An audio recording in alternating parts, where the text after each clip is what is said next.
empezar con un recuerdo. Hace 2 días ha fallecido José Luis Olaizola, un escritor donostiarra de 97 años, y que fue uno de los, ha sido uno de los más grandes literarios que ha dado el País Vasco en los últimos años. Autor de 70 libros publicados, y entre ellos uno que fue muy famoso en San Sebastián, que fue el libro Planicio. Planicio, que fue premio Ateneo de Sevilla, fue un libro que editó La Cucha para regalarlo a todos los contribuyentes. Y yo creo que está en la mayoría de las casas de gente de mi edad más o menos del País Vasco. Planicio trataba de un hombre llamado Pachi, que tenía reminiscencias gallegas y que tenía un hijo que de pies planos. Y este de pies planos, llamado Planicio por eso, corrió la carrera de los 3 puentes. Ajá. Yo también la corrí. Y la ganó encima.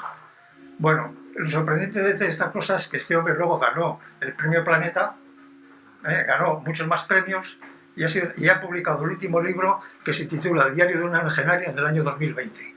Lo sorprendente es que el Diario Vasco o cualquier otro medio de referencia de aquí de la provincia de Guipúzcoa no ha puesto ni una nota sobre él. Es decir, no se han enterado. Con lo cual, a todos nosotros, que somos menos importantes, la que nos espera es la misma. No, perdona, pero es que sigue la línea. El Diario Vasco y otros medios, el otro periódico, sigue la línea de no enterarse de nada. Yo creo que es su forma de manifestarse ante los lectores, ¿no? Tenía que haber sido deportista. Elementos, pero en cuestiones culturales parece que les da de entera o tienen algún problema. No lo hacen nunca. Otras secciones y otras cosas las harán bien. Pero el mundo de la cultura, y más aún el asunto libresco de la gente que escribió los libros, yo creo que les trae al pairo esto. Lo sorprendente es que pasó lo mismo, por ejemplo, cuando falleció Bellido. Bellido, el autor de la obra de teatro, fíjate tú, la de fútbol, que triunfó en París y todo eso, pasó lo mismo. Yo me enteré, por ejemplo, al ver La Esquela. Digo, joder, no hay ninguna referencia. Pues no hubo ninguna referencia hasta el día siguiente o a los 2 días.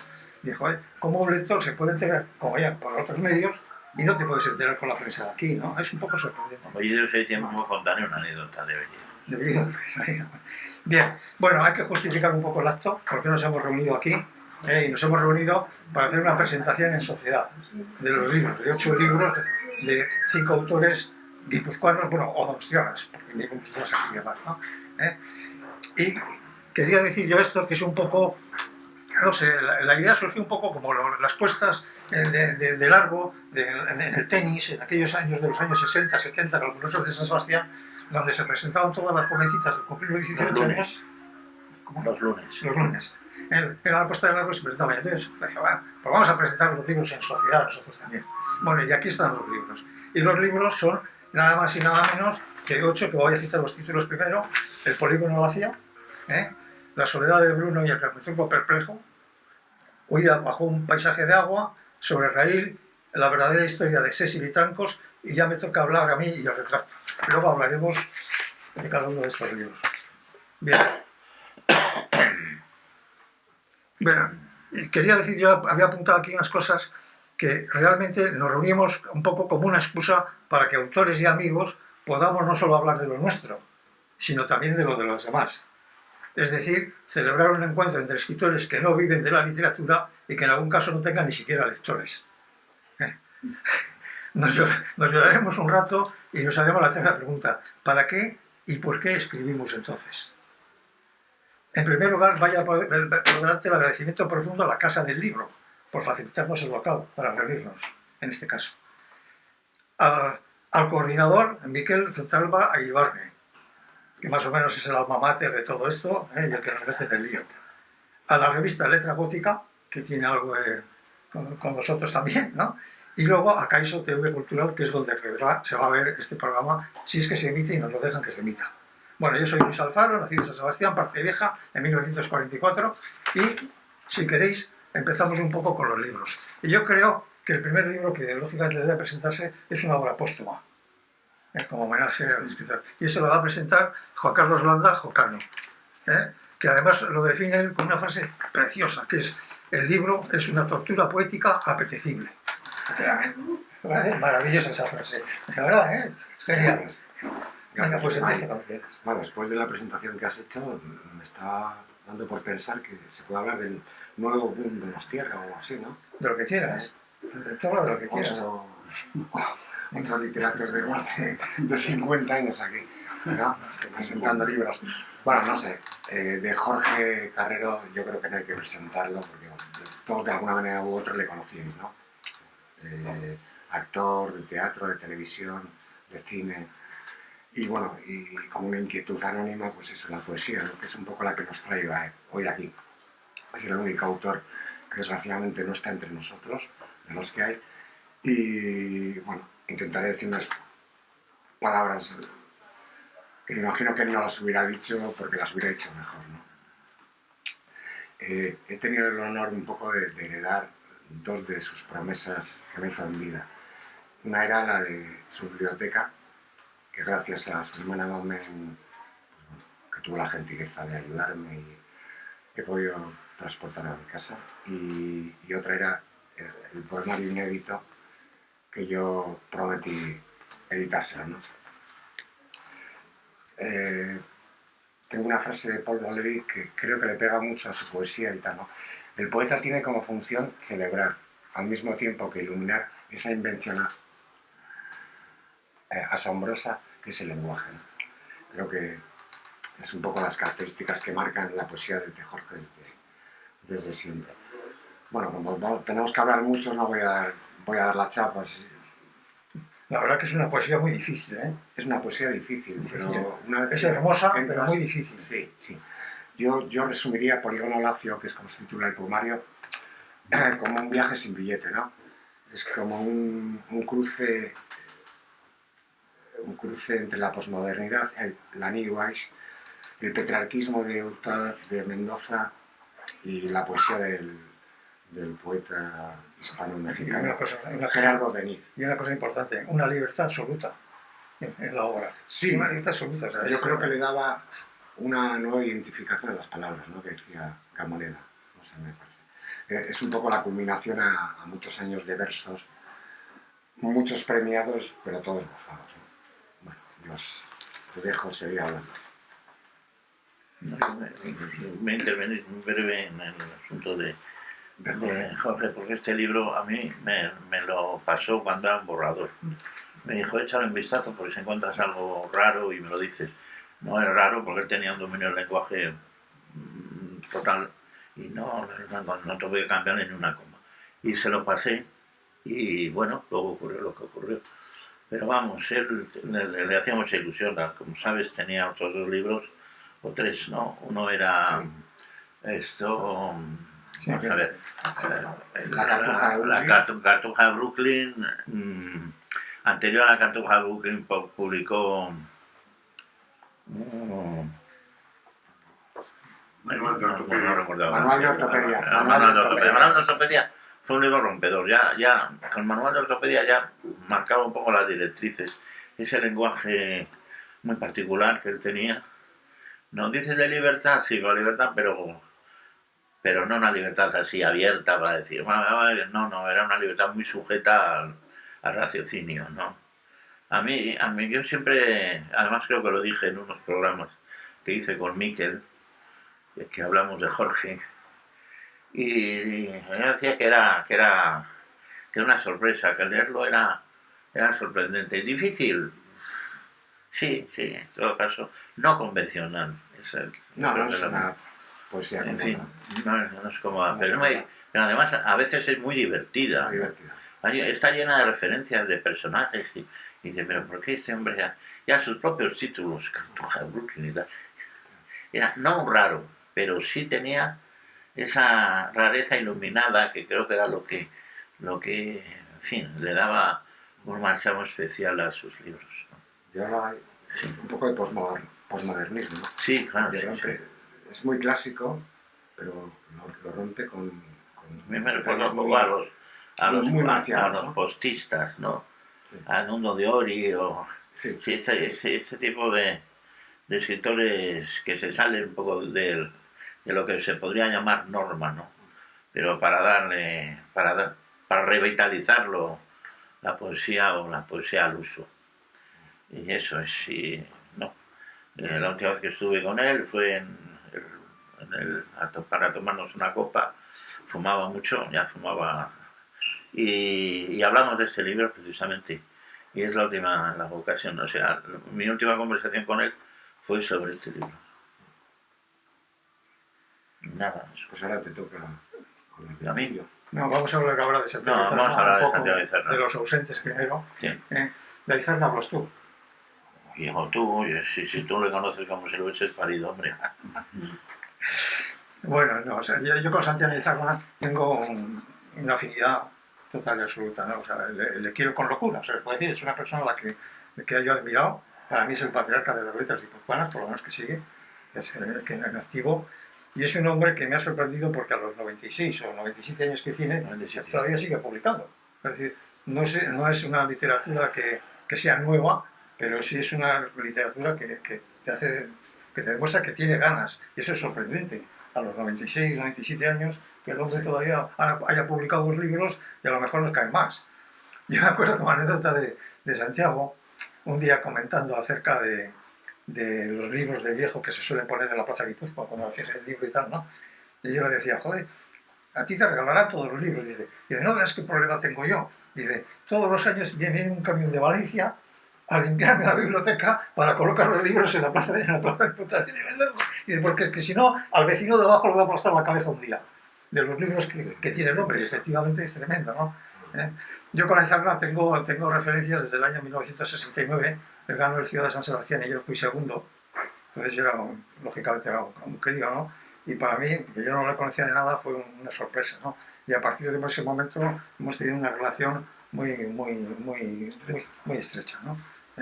Muy estrecha y de profunda admiración. Y aparte que para mí ha sido un hombre, y es, vamos a hablar en presente, un hombre totalmente íntegro en el lenguaje, en castellano, en el lenguaje en euskera, íntegro en la sociedad, y ha sido un hombre rompedor. Ya no hablo tú, que te conoces mejor. Yo lo conozco, es que era un crío y bueno, y como fue uno de los fundadores de los premios Ciudad de San Sebastián, con Andrés precisamente. Y Orola, ¿no? Orola era Fernando. Y Orlando.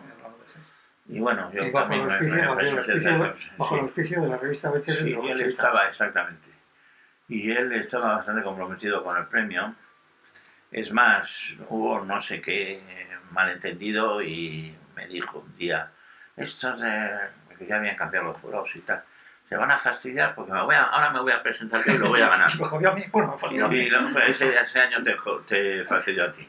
Bueno, y bueno, a Santi yo lo he conocido, pues te contaré que tenía en Fotocar, que era una tiendecita de elementos fotográficos, había una foto grande de él. Era un hombre guapo, en el sentido del nombre recio, ¿no? Sí. Con una barba negra y una pipa así. Y siempre que pasaba mi mujer, me decía, he visto la foto de Santi. Qué guapo es ese tío, qué guapo es y tal. Y yo casi empecé a coger el celos. ¿Pero por qué? Oye, que yo también estoy aquí. Ya, pero qué guapo es. Y estaba muy bien Santi. Y a mí lo que acabas de decir tú, pues no ni añadir ni una coma. Creo que es un hombre absolutamente íntegro. Creo que no se han portado demasiado bien con él. Son 7 décadas escribiendo en el Diario Vasco. Escribiendo no solo en el Diario Vasco, poniendo pies a las fotografías. O sea, él prácticamente lo hacía todo en el Diario Vasco. Y luego esa literatura con dejes del siglo XIX, de nuestro siglo de oro y tal, unas frases que ahora ya no se llevan, porque ahora es, como sabes, sujeto, verbo, atributo, y esto era escribir pues con una libertad tremenda, frases encadenadas, sujetas unas a las otras y tal. O sea, era un escritor, ya te digo, del siglo XVII, ¿no? Y eso a mí me fascinaba, porque claro, yo entonces lo que quería era aprender. Y yo he aprendido de él, creo que he aprendido bastante. Y luego tuvimos, a través de la revista Curpil, que yo fundé con otro compañero hace muchos años, y luego se escribió mucha gente de aquí, pues la revista Curpil, pues él fue nuestro primer director. Hubo sus líos y lo dejó, en fin. quiero decir que yo he vivido un poco, no a la sombra, pero sí de una manera lateral con Santi. Y, aparte era un hombre afable, era un hombre traidor, o sea, estar con él era un poco como recibir una granizada en pleno campo, ¿no? Y últimamente, pues, aquí lo que ocurre, ¿no? El olvido es largo, el amor no sé si es largo, pero el olvido suele ser muy largo. Y decidimos, gracias a Miquel también, decidimos, de común acuerdo con él, porque él es escéptico, yo no quiero nada, yo lo que quiero es morir, pero hemos conseguido sacarle dos libros casi todos, los dos de artículos suyos, porque fue un articulista, creo que tenía más de 20.000 artículos, una cosa así. Pero no digo 20.000 por citar una cifra, no, constatamos 20.000 artículos, ¿no? Y parece que si las cosas van bien, pues conseguiremos publicar, Miquel tiene la palabra, publicar algún libro más, y creo que será un regalo, y sobre todo tener en cuenta que este hombre ha sido un referente en la cultura del País Vasco, sobre todo en los años 60. Yo lo he visto con Luis Martín Santos en la cafetería esta que estaba aquí en la avenida California, con Luis Martín Santos, con un pintor que se llama Urcola, con Amable Arias. Tenían una tertulieta, se llenaba de humo, aquello era una cosa espectacular, y se reunían pues un poco las fuerzas vivas entonces ya te digo, Luis Martín Santos era un poco el capitán, ¿no? Y lo recuerdo, claro, el tío además con una cultura impresionante, porque ha leído todo. Dice, yo no soy escritor, soy lector. ¿Eh? Y hoy es el día que con 97 años es el decano de los escritores vascos. E incluso tiene un libro de poemas interesante, que eso no lo sabe casi nadie, que se llama Humano Animal, que publicó en la década de los 60. Y luego tenía otro, Semántica de Semen, que no llegó a publicar nunca. Más bestia que yo. Yo no leí Semántica de Semen.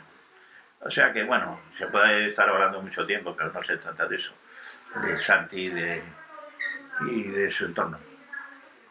Bueno, pues ¿para qué sigas hablando? Habla de tu libro. No, mi libro tiene poca historia. Este libro, una novelita que yo mandé a los premios de Guipúzcoa el año 70. Imagínate lo que pudo llover, ¿no? Lo que ha llovido ya. Y me la premiaron. Entonces tenía suerte en los premios, no sé. Luego ya las cosas cambiaron. Y sí, eso es bueno. Era bueno. Ahora soy prescindible. Bueno, pues entonces... Perdóname, sí. Es el único Adonais, yo creo que del País Vasco, aunque él dice que en Bilbao debe haber otro. El único Adonais de Guipúzcoa, por lo menos. Sí. O sea, que eso es ya palabras mayores. Sí, bueno, también eso. Los premios literarios, yo tengo un juicio un poco especial. Los premios literarios yo no me acabo de fiar, porque en muchos premios literarios los jurados están en el libro del amigo metido así debajo del sobaco, ¿no? Desgraciadamente sucede. Pero esto no, porque era bajo plica, todo era bajo plica, o sea, nadie sabía quién era quién, ¿no? Bueno, pues nada, es una historia que yo la situé en Centroamérica y que luego es un thriller en realidad. Y luego un día Miquel me dijo, ¿por qué esto tienes ahí? ¿Por qué no lo publicamos? Y yo, sí, pero vamos a cambiarlo porque esto aquí no, esto de... Y lo que hice es trasladar la anécdota, o sea, los sucesos que ocurren, trasladarlo de un posible pueblo americano al Goyerri. La historia ahora, en esta novela, la historia transcurre en Goyerri. Pero viene a suceder lo mismo, ¿no? Es una persecución por el monte de unos señores que han dado un golpe de mano y tal. Y nada, esto era residual, lo teníamos en un cajón muerto de asco. Y sin embargo ahora la gente que lo ha leído dice, pues es divertido y tal. Y esa es la historia. Esa es la historia. Eva, te toca. Venga. Pues nada, yo creo que de lo que estoy escuchando y conozco, el que nos une un poco aquí es Miquel. Y me refiero en un pensamiento que yo no tenía ninguna intención de publicar, y sobre todo la verdad es que yo la intención que tenía era, sobre todo de total libertad, y en ese sentido pues Miquel me la ofreció, me convenció, me animó y luego pues también aquí el tener cerca a Jorge, continuamente convenciéndome para dar el paso y sobre todo que es que Miquel con su proyecto pues ofrece eso, ilusión que a veces por otros circuitos que no prestan tanto caso, como pueden ser las instituciones, el diario vasco, y luego el escribir es una tarea bastante árida en que a veces pues uno no simplemente lo tiene que hacer, lo quiere hacer, pero luego igual no tiene el seguimiento o el rendimiento que uno sueña, ¿no? Pero sobre todo Miquel nos ofrecía eso, pues hacer este proyecto, acabarlo. Había mucha gente que me animaba, que publicar el primer libro significaba aprender, y es cierto, no sé si el objetivo lo he conseguido, pero la verdad es que he aprendido. Por ejemplo, me he metido en galimatías como hacer un poemario que tuviese una estructura un poco teatral, de dos diálogos entre dos personas, que era un mensaje que yo quería transmitir o que tenía esa idea desde hace tiempo, y al final conseguí un poco la forma de ponerlo en un libro. Y entonces, bueno, pues ha sido como un primer paso de aprendizaje mayor objetivo, y en eso pues Miquel con su tarea de KSTV, la que le suelo intentar colaborar lo que puedo, la revista que también nos ha ofrecido publicar y bueno, pues la verdad es que te ofrece ese ánimo. Y luego pues otra frase en la que me he sentido identificada es con la de Santiago Altana, que yo soy más lectora que escritora o que poeta. Y creo que también es porque es fundamental ser lector para poder llegar en algún momento a tener un objetivo de tener un libro. Mi poesía como lectora también puedo llegar a leer el libro que habéis presentado antes, aunque es más, la mía es diferente porque es más de un lenguaje, digamos, claro, más lineal. Y en ese sentido, pues antes me ha comentado Alfaro, es que no es en ese sentido no es moderno. Bueno, no sería para moderno, o que sí que es un poco en otro es otro distinto, que como lectora disfruto mucho también con la poesía que habéis presentado, pero la mía como intentar escribir es otro ejercicio. Y una pregunta que quería haceros es que a mí me anima que por ejemplo Santiago, Aizarna y vosotros queréis seguir en el proyecto de publicar, a pesar de también los sinsabores que eso puede a veces generar, y por eso el principio era la pregunta un poco, ¿qué es lo que nos mueve a todos a querer escribir, a querer seguir escribiendo, publicando? Sobre ese punto, Ramiro Pinilla, gran amigo mío, bueno, gran amigo mío porque tuvimos, pues, no sé, una fraternidad al margen de que él era un novelista fantástico. Yo creo que después de Baroja, el mejor novelista que ha dado el País Vasco ha sido Ramiro Pinilla. Cuando iba yo a Bilbao, le solía llamar, solíamos ir a Guecho, allí, a donde escribió Las ciegas hormigas, que fue Nadal, y fue una novela que marcó casi una época. Sí, una revolución. Una revolución, muy forneriana y tal. Pues él me dijo, mira Jorge, escribimos, ¿por qué escribimos? Dice, mira, escribir es una pulsión, decía, como respirar o expirar, y no podemos dejarla a un lado. Hemos nacido con ese don o con ese castigo, y tenemos que perseverar y hacerlo lo mejor posible. Y yo creo que es eso, ¿no? Muchas veces dicen, ¿a qué voy a escribir? Total, hay tanta literatura, entras en una librería, y es como entrar en una carnicería, se te quita el apetito. En las librerías pasa lo mismo, digo, cuánto libro, coño. Y la mayoría de ellos más interesantes que el mío, que lata y tal. Pero luego vamos a casa y, coño, escribimos. Una pulsión, no sé, un movimiento del espíritu inalterable. Carlos. Pues de todo eso que estáis comentando, yo creo que el por qué escribimos y para qué escribimos, ¿no? Esas dos preguntas. Yo creo que al principio todos hemos empezado leyendo. Nos ha gustado mucho leer y llega un momento en el que igual de repente pues dices, pues quiero yo escribir algo, ¿no? Y así empiezas, puede ser a una edad pues más tierna o más adelante, eso nunca se sabe. Yo en mi caso creo que he tenido vocación temprana y he empezado a publicar. Las publicaciones han sido tardías, ¿no? Vamos a decir, ¿no? De joven me dio por escribir mucho y mandaba a concursos, no era la época aquella del internet, y entonces salían como unas, en la página 50 de algún periódico, pues hay un concurso no sé dónde. Y en una vez sí que me llegó que había quedado finalista, eran de menores de 26 años. Y luego pues lo dejé, vamos a decir, hibernando, ¿no? Esa afición. Y hace unos cuantos años pues tuve una enfermedad muy, muy dolorosa. Estuve unos meses de baja, de esas raras, un dolor que era como insoportable y era como una... Yo lo veía como una especie de parque temático del dolor que subía para arriba, para abajo, no sé qué. Y entonces retomé lo de escribir en aquel momento y escribí una historia que era pues de una novela corta de un personaje de esos que va de fracaso en fracaso hasta la derrota final, algo así, con distintos episodios. Y lo terminé, y eran como 150 páginas, y coincidió que en el instituto, porque como yo estaba dando clases en Usandizaga, en aquel momento pues estaba Raúl Herguedas, que tenía una editorial, ¿no? Y entonces dije, pues igual le presento esto, pero antes de presentárselo, pues fui y lo mandé a una escritores.org para que hicieran una valoración, porque me daba corte presentarle eso y le dijera, pues a un compañero, luego empezaría a carraspear, no me gusta mucho eso, tal. Y al final pues me mandaron una valoración y me pusieron un 8. Entonces pues dije, bueno, pues, y pusieron esto es publicable y tal.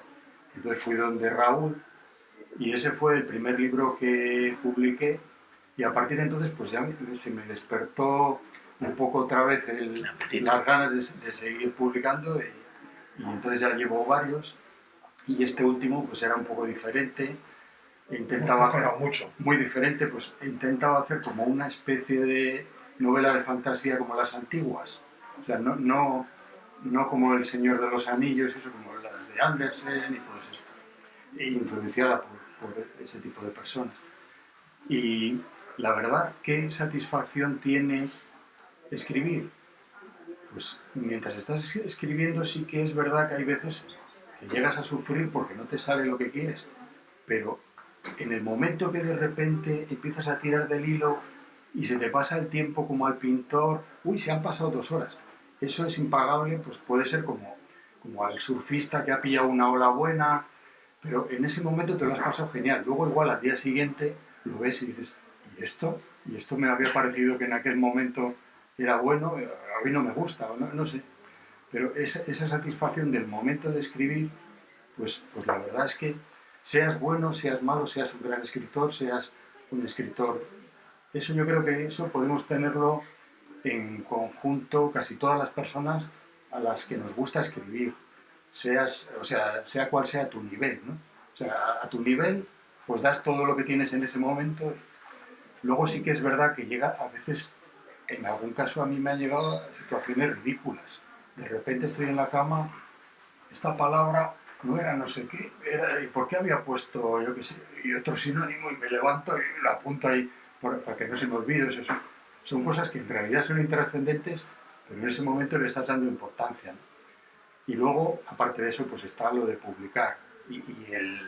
Eso ya, en esta época de hoy día, pues son los contactos, es la mercadotecnia, todo eso es lo que hace que mueren escritores pues que merecían igual pues que les dieran pues la importancia que han tenido y se les olvida y a lo mejor sale no sé quién que igual lo miras y a ese le dan una trascendencia de 3 páginas en el periódico. No sé, son cosas, tampoco quiero hablar mucho, pero... No, a mí me hace mucha gracia sobre el tema de que normalmente los escritores, y vamos a llamarlos escritores, sí.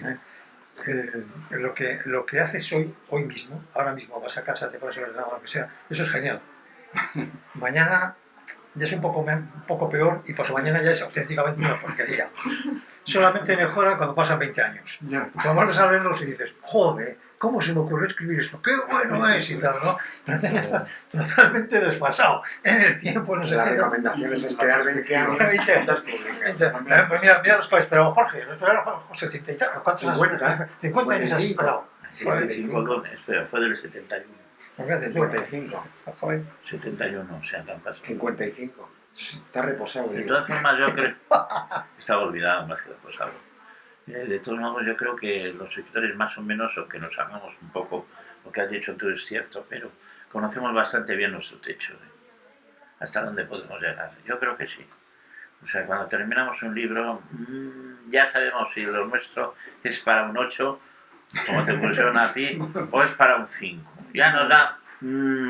Luego pasan los años y lo relees. A mí una de las cosas lo que más terror me da es el libro publicado. Porque el libro publicado, por ejemplo, yo que no quise hacerlo nunca, pero luego caí en la tentación de releer el libro una vez publicado. Y me agarró unos cabreos. Coño, la puntuación, coño, esta coma la he puesto fuera de su sitio. Coño, esa mayúscula no la he puesto. O sea, releer una vez que el libro está publicado, yo no se lo recomiendo absolutamente a nadie. Mientras se está elaborando el libro, muy bien. Una corrección, 2, 3, 4, las que quieras. Pero una vez que el libro está publicado, no le metan ¿no? No me toques, ahí se queda y tal, porque si no, te puede llegar a la locura. Lo que tú dices, levantarte a las 4 de la mañana, ¿qué épocas he tenido yo de no pegar ojo? Digo, ¿y cómo pues yo esta palabra? Pues si no es justamente, a ver, a la lista de sinónimos, al Gil y Gaya, al Manuel Seco, a Andrés Bello, a ver si metió la pata. Yo, mira, a veces pues me he dado cuenta de que metió la pata. Y eso pues me arruinaba el resto de la noche. O sea que... Pero eso forma parte de las manías, de las mini locuras yo creo del creador, creo que a los pintores se ocurre lo mismo, y a todo el que se mueve en una disciplina intelectual le ocurre esto. No, además es que tú eres muy perfeccionista. O sea, tus páginas son bellas, perfectas. No son perfectas, no. Son bellas, son perfectas. Perfectas no son. Lo que pasa es que cuando juntas dos palabras... Siempre se escapa. Dos páginas perfectas, joder, pues ya te sale que Sí. ya... Siempre se escapa algo, siempre, pero bueno. Pero tengo una pequeña sensación, que igual es errónea, Jorge, contigo, y es que me parece que era más, si en ambas áreas quieres la perfección, me parece que todavía más en la novela. No sé por qué me parece que buscas, y eso que la poesía, como iba a comentar antes, era buscar la palabra exacta, ¿no? Eso se supone. Pero me parece que tú en tu trabajo de obsesión haces una... No, pero yo creo que es en todo, porque hace 2 años me dio a la hora de corregir el volumen Fuego Lento, que publicó la Universidad del País Vasco, que es un tocho así, con 9 poemarios. Uf. Yo terminé y me daba como la tarea. Es que no había poema que no tuviese ya que corregirlo, o sea, quitaba esto, ponía algo, pues, digo, pero que si estoy escribiendo en otro libro, ¿no? O sea que... No, la verdad es que por mucho que leas o releas, siempre encuentras fallos Bueno, continuamente. continuamente. O sea, un libro no se acaba. O sea, la verdad es que lo mejor es olvidarse del tema como escritor y pasárselo la autoría al lector. O sea, que el lector se jorobe y que se señale los fallos y que escriban un libro contra el escritor. Como decía aquel sabio, que dicen que era sabio, nada tiene derecho a ser perfecto. Eso es verdad. Eso es verdad. Bueno, yo tengo 2 libros que presento, me toca a mí, ¿no? Que yo presento, que son que es una novela, que a mí, ya me toca hablar a mí, y El retrato, que es un libro de cuentos. A mí lo que me gusta son los cuentos, la novela no me gusta nada. Y sin embargo, esta novela tiene una segunda parte que a mí me parece muy interesante, la recomiendo. Mi gran problema en la literatura siempre ha sido el objetivismo. Yo soy un objetivista puro que ahora ha tenido que degenerarse en otro estilo porque es que no funciona así, ¿no? Yo soy el clásico tío que describe que en una mesa hay 3 vasos y están hablando uno y otro. Y entonces tú eres el que te tienes que dar cuenta de quién es esa tercera persona que está ahí, que en ningún momento aparece, no le narra. Y tienes que darte cuenta que tú eres el propio narrador, el que eres la tercera persona, o él es el marido o el querido o lo que sea del resto, ¿no? Y eso que fue cuando en la época aquella, pues no sé, de la literatura objetiva francesa con Alain Robert-Gillet y toda esta gente y tal. Pero era un coñazo, Oh, a mí me encantaba, a mí me encantaba. Los objetivistas que entraban en una habitación y tenían que contar hasta los trocitos de los palillos que había en el suelo y todo. Sí. O sea, no, hay que hacer, Cela decía, que hay que hacer una selección de cosas. O sea, tú eres un escritor y vas a hablar de los que estamos aquí, o de esto. Tienes que hacer una selección, seleccionar lo que no es prescindible. Cuando hablas de todo, pues lo que haces es una recopilación de datos que no te llevan a ningún lado. Ahora, que tuvo mucho éxito los franceses con el objetivismo, sí, por supuesto. Por supuesto. Era muy bueno porque, joder, participabas. Pero tú no eres, no, tú dices. En aquellos tiempos era, joder. No Cuando ganaba premios era. Ahora, cuando van, he leído bastantes cosas. Por ejemplo, Párpados no es una novela. Pero Párpados de la época buena, ya, joder, coño, O sea, ¿tuviste una época mala? Una época mala que era el objetivismo, ¿no? O sea, el narrador desde fuera, que participa y tal, ¿no? Bueno, pero en fin, eso es Y luego tienes una cosa muy buena que es difícil, es controlar el diálogo. El diálogo es muy difícil llevarlo a buen puerto, ¿eh? Recuerdo, por ejemplo, Hemingway a mí me gusta sobre todo por su dominio del diálogo, ¿eh? Y no sé. Es que el diálogo normalmente de la novela refresca mucho el diálogo. Es un diálogo de 2 páginas. O sea, un tío se pone a hablar y habla 2 páginas. No, tú hablas y hablas un segundo, 10 minutos, muy poco. Era Marguerite Duras, por ejemplo, ¿no? Es que es un dominio. Yo creo que hay que meterse dentro de eso. O sea, si estás hablando de unos personajes, pues tienes que meterte dentro y convertirte tú mismo en personaje. ¿Y qué dirían? ¿Qué le respondo yo a este que me está hablando? ¿No? O sea, no inventarte el diálogo, sino meterte dentro y sufrir un poco, o mejor dicho, moverte dentro de la corriente del río, como decía Jorge Oteiza, ¿no? Moverte dentro de la corriente del río, de ese río que es la literatura y que es la prosa.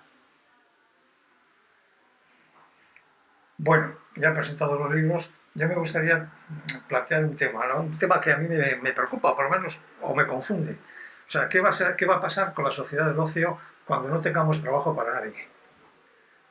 Porque en este momento todo el mundo se dedica a viajar, se dedica a no sé qué, se dedica. Pero el día que la jornada de trabajo sea de 0 horas, con la inteligencia artificial y con lo que sea, me imagino que todo el mundo se dedicará a hacer algo para cultivar el ocio. Y entonces ese hacer algo conducirá a muchos a escribir. Y yo no sé entonces qué tipo de literatura... Estamos fastidiados, vamos a tener una competencia. Ahora vais a tener, porque yo ya soy material de derribo, pero vamos vosotros. Como yo ya estamos deshechos de tinta y defectuosos. Y de todas formas creo que tampoco... yo en eso no soy muy apocalíptica, porque entre otras cosas mi labor es informática, así que no, yo la inteligencia artificial lo veo como una herramienta más que algo apocalíptico, pero el problema de la publicación, o sea, vamos, o que haya un exceso de escritores, eso ya es un diálogo que se está efectuando ahora mismo. Hay muchos escritores en las distintas ferias de libro que se están precisamente quejando pues del exceso de publicación. Entonces, bueno, yo no sé si la gente, yo creo que a veces el tema de escribir lo toma un poco menos serio. Y es porque igual, en el caso sobre todo igual de la poesía, creo que hay una idea de que el poeta es alguien que le viene una luz divina en la cabeza en cuanto se pone la palabra de que es poeta.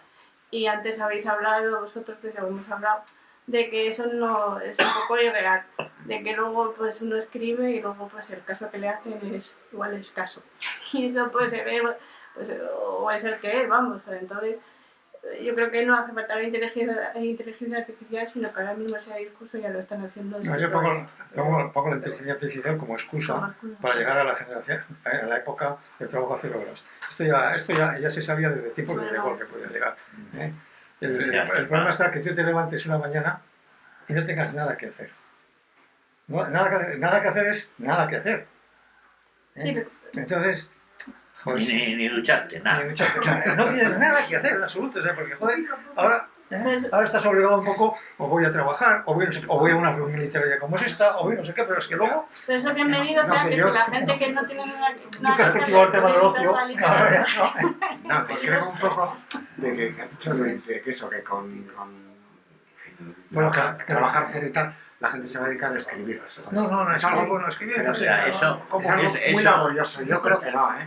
Eso va a Creo que no. conducir. O sea, y es que encima es algo que no te da Claro, productividad. eso va a conducir económica. al nihilismo o al alcoholismo. ¿Ah? Que conducirá al nihilismo o al alcoholismo. Claro, Sí. se levantará uno pensando en la botella de whisky. Cansa menos el alcoholismo o el Eso nihilismo. yo me lo creo Escribir más, que nos llevará a una Escribir es situación una de locura, estío cansa antes mucho. que a Es una la equivocación. gente. Encima no te da O sea, yo un reconozco, beneficio inmediato. que soy escritor porque era muy mal futbolista. Es verdad. Yo llego a la casualidad, joder, yo era extremo derecho, llego a ser como el Yamín ese de los cojones, porque para nadie debe estar yo escribiendo. No he escrito ni una carta. Yo he sido buen futbolista y mal escritor, entonces. No ha sido buen había que- futbolista. ¿Eh? Ha sido buen futbolista. Bueno, Bastante bueno.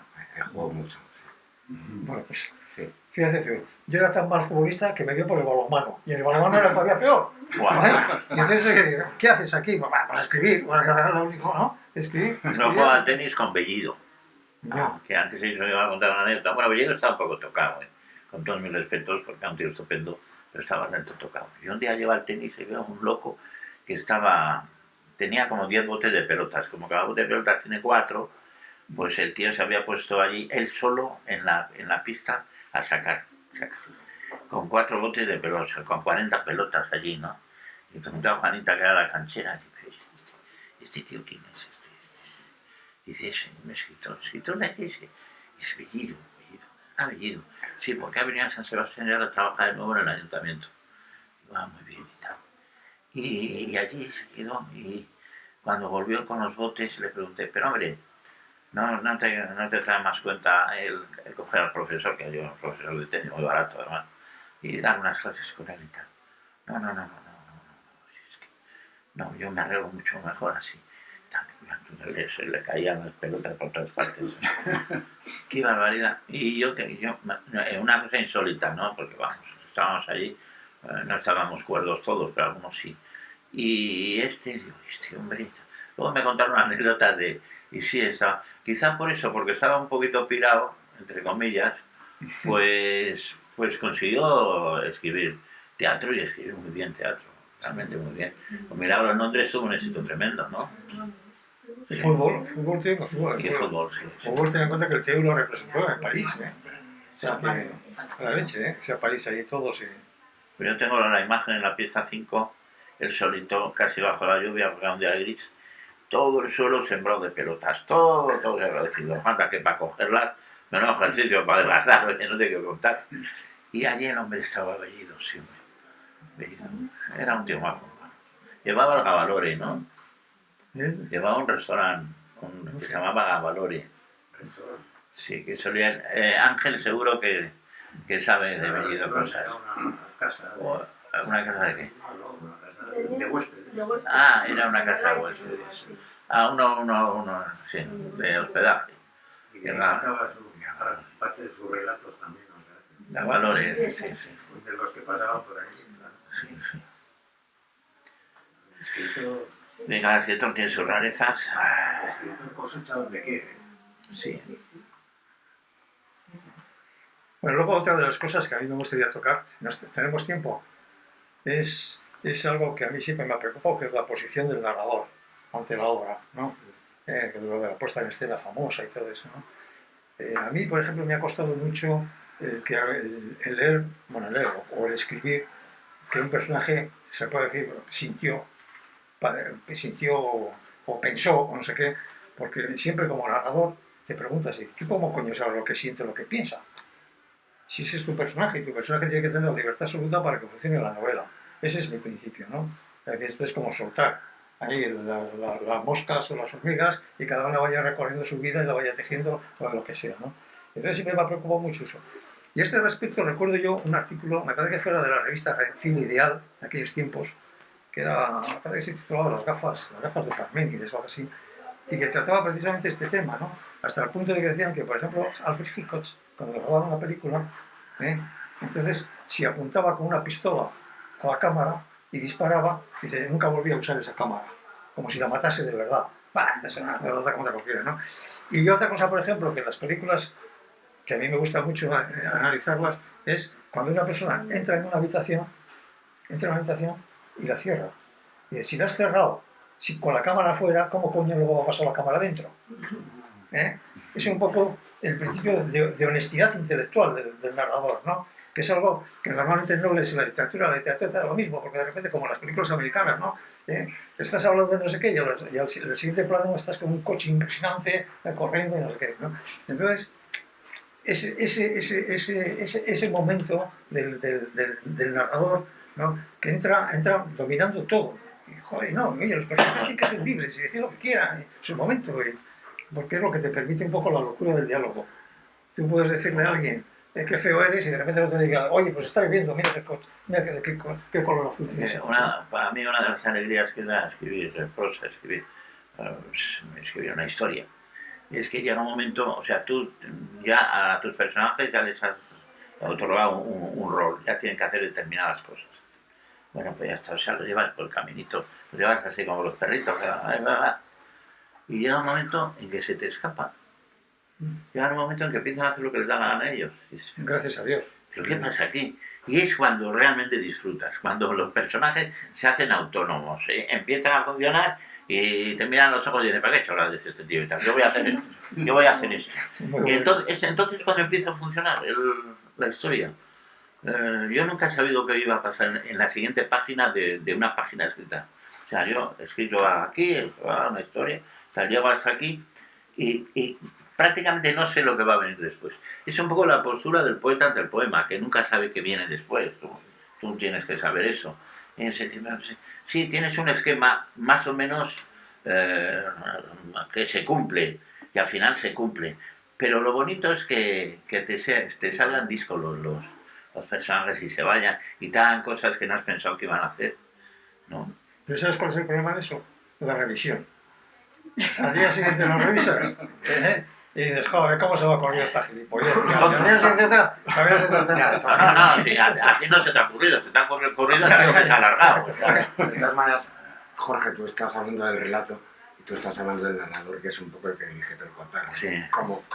Es cosas como diferentes, ¿no? Una cosa sí que se puede dejar llevar, pero la otra no. Evidentemente eres tú el que tiene que manejarlo. Sí, pero lógico es que no se te va de la mano un narrador X o Y o Z. Sí, pero yo no sé, cómo abordas esto, pero recuerdo a nuestro llorado amigo Raúl Guerra Garrido, muy amigo también de Ángel, que está ahí, que se hacía, antes de escribir una novela, se hacía un montón de esquemas. O sea, en todo momento sabía lo que iba a pasar. O sea, cuándo iba a entrar en escena fulano, cuándo mengano, qué iba a decir este, qué iba a decir el otro, ¿no? Es una manera de abordar el relato. Y hay otra que es no saber lo que va a pasar. O sea, dejar la cosa ahí a ver qué ocurre. Con más riesgo, claro, porque te puede ser por caminos totalmente intransitables, ¿no? Y la tercera es la escritura automática. Y la tercera es la escritura automática.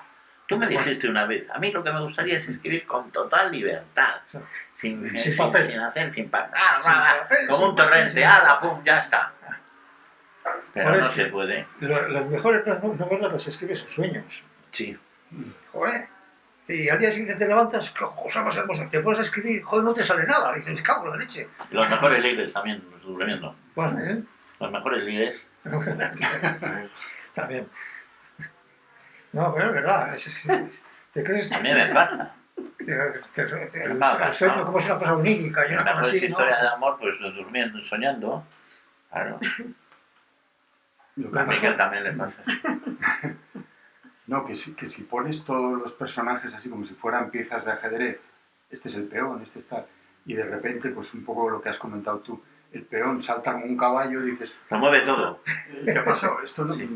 Sí. No era lo que yo tenía pensado. Y igual sale ahí una cosa que pero luego te gusta. Es la música es de lo bonito. En la música pasaba lo mismo también, ¿no? Te pones a componer algo, ¿no? Sí, te puedes ir hacia otro lado. Sí. Pero bueno, no sé, estamos como ya muy centralizados. Si me permitís. Sí, claro. Sí.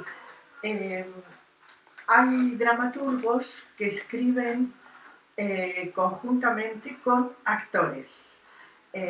hacen un planteamiento a los actores y los actores hacen una improvisación a través de esa idea, de ese planteamiento.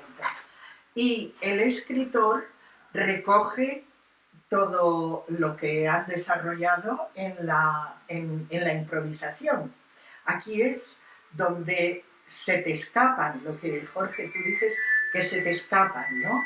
Aquí a estos dramaturgos no se les escapan, están en las improvisaciones con la dirección de escena, encauzan esa improvisación y a partir de ahí el dramaturgo crea la obra. ¿Me he explicado? Sí, sí, No has explicado. sí, sí. Bueno, realmente Se enriquece. Es una permanente retroalimentación. es una performance continua. Sí. Sí.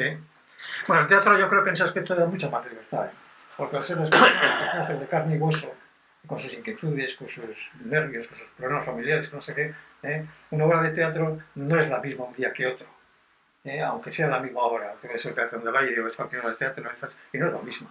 ¿Vale? Bueno, y no es lo mismo porque se tiene razón de que tenía el personaje de que pues, si algo en el libro, siempre los escritores decimos, no, si el verdadero autor del libro es el lector. Porque realmente un libro leído por tres personas distintas, tendremos sensaciones totalmente distintas. ¿Por qué? Porque, joder, Eso decía Borges, que es más importante el lector que el escritor. y que no te quepa la duda. Es salirse un poco de madre, pero bueno. No, Sí, pero es es que importante. el lector es el que de verdad te va de alguna forma... Bueno, es que el lector escribe el libro mientras lo está leyendo. Claro, efectivamente. O sea, este libro leído por Miquel no es lo mismo que el libro que tú nunca puedas leer. O sea, tú haces una interpretación del libro, incluso de una manera plástica, con tu imaginación. Estás escribiendo otro libro, que no es el que he escrito yo. A mí me recuerda un poco como a las visitas a las ciudades. Igual hay una excursión y dices, vamos a Burgos. Y entonces, pues igual hay alguien que te va explicando, que igual es el narrador, pero igual de repente pues miras, a uno le llama la atención eso, al otro, y al final luego se reconstruye, ¿no? Igual si hablan una puesta en común de qué te ha parecido la excursión, eso, pero a uno le llama la atención una cosa diferente al otro, con los libros igual. Una mirada unívoca no sería necesaria. Claro.